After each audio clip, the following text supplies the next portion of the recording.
Hey now, it's your man D Brown here, live from Super Bowl 57. Straight No Chaser broadcast with a very, very special guest.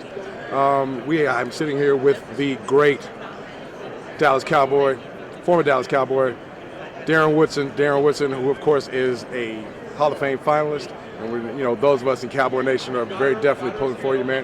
Man, thank you for coming on with us. I know you've been a few minutes. I know you got a very heavy schedule, so tell me a little bit about the anticipation of the announcement. Well, I always think that, look, it's been a dream of mine forever. Mm-hmm. And it's been a long time for me to be a semi-finalist and now finally on that floor as a finalist. And look, it's been a special ride, man, but it's just, as being a competitor all my life, of course you want to win. Absolutely. Absolutely. You want to get there, but I also know it's a process. This whole Hall of Fame thing has been a process, not only for me, but I've watched guys who me Drew Pearson go through who should have been in the Right. But I've watched, a lot of guys go through this process for a long time and still aren't. Right. And, who am I to think that I'm different and not, shouldn't have to go through this and does it suck? Yeah. I love how candid you are that, like, you're wanting this. Yeah, you wanted this. And I hear some athletes who are fortunate enough to be in the position that you are now, and they'll downplay it a little bit. And I know say a lot of the politically correct things, but they won't directly address it like you just did, like, yeah, man, I want this to happen. Yeah, I want this to happen. I want this to happen because I'm not just representing self.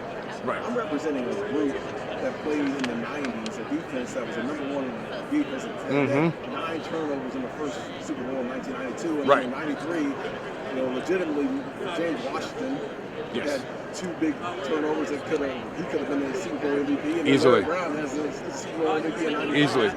That defense played at such high levels, and the only representation we have are from 2 guys that were on other teams, Charles Haley, and then Deion Sanders. Right.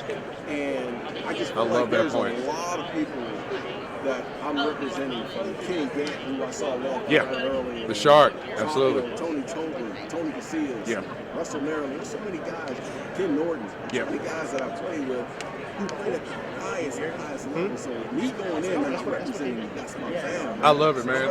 I love it. Because everybody thinks that, we only play the 3 of the triplets, right? And that's it. The triplets. And they played offense and defense. Right. That's not the reality. I see that's a point that I think is so, Darren, so unbelievably underplayed, is that people don't give you guys, in my estimation, and I'm a lifer.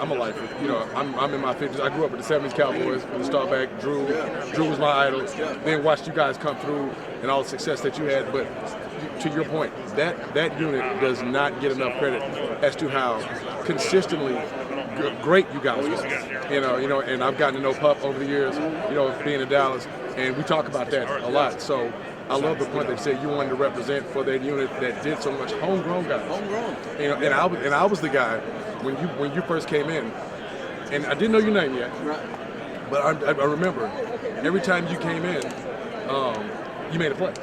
And then you were getting basically on third down situations, did a lot of special teams. I was like, man, why didn't 28 play more? Because Thomas Everett played in front of you. Thomas Everett, James Washington, Yeah, so, and then I remember the great Jimmy Johnson mentions, like, one of the things he would have changed, if he could do it over again, was actually start you and play you earlier in the day. Trust me, I wanted to play early.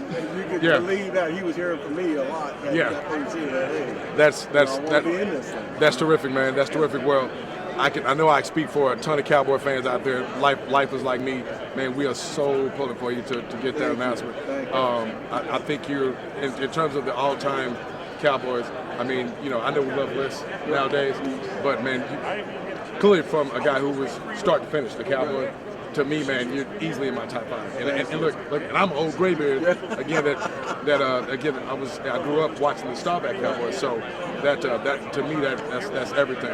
Talk a little bit about, because I know your time is short. Talk a little bit about what Darren Woodson is doing now, post-playing career.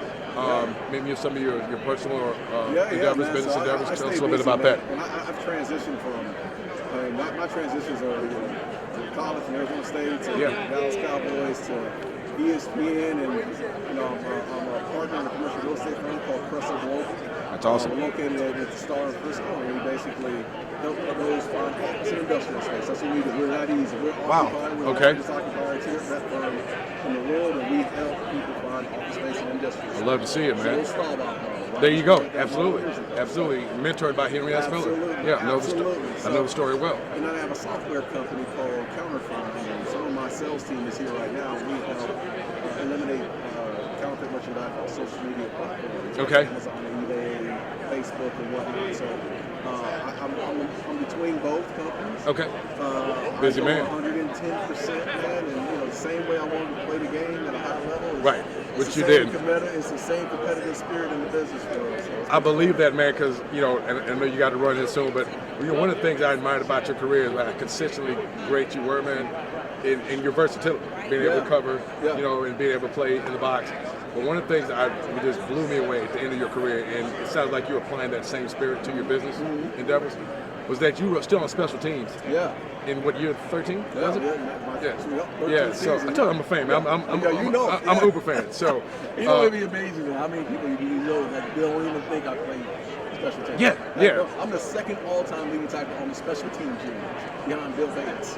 Wow. And Bill Bates played, it seemed like 65 years, but I know it was like 15, 16 years. My body don't feel good about all that. Right. You look good, man. I mean, you're hanging in because, you put in a lot of work over a lot of years, and we hopefully that those years and that level of consistently great play, man, gets rewarded with the call of the Hall of Fame, man. I can tell you, I can speak for, again, a lot of fans, a lot of my family members. Right. One is a family member of mine, the name is LaQuinta, and she's probably one of the biggest fans of yours I know. So, Quint, when you see this, Darren Woodson. What's up, girl? There it is. So, so I'm getting free dinner at her house because of that. So, but man, thank you so much for the time. And again, from all of us here that are true Cowboy lifers, congratulations, man. And thank you so much. And there it is, man. The great Darren Woodson joining us here, live from Super Bowl 57, straight no chaser. Stay with us. Coming with more high content. Controversy when he wore the 10 series. Oh, that's so they call me Big Barack Obama. Yeah. Let me be clear, that is what this is all about.